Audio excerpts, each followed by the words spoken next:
লিজা দাস। আমার বাড়ি মদের টিলা। আমি ঘুমিয়েছিলাম, আমায় কে জাগালো। আমি ঘুমিয়েছিলাম, আমায় কে জাগালো। আমায় মা জাগালো, আমায় মা জাগালো। আমি ঘুমিয়েছিলাম, আমায় কে জাগালো। মা কি কয়?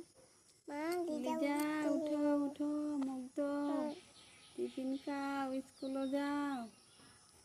আমি ঘুমিয়েছিলাম, আমায় কে জাগালো। আমায় কাক জাগালো, আমায় কাক জাগালো। আমায় শিয়াল জাগালো। কাক কি কয়? কাক শিয়াল কেমনে ডাকে? শিয়াল আমি ঘুমিয়েছিলাম, আমায় কে জাগালো। আমায় মোরগ জাগালো।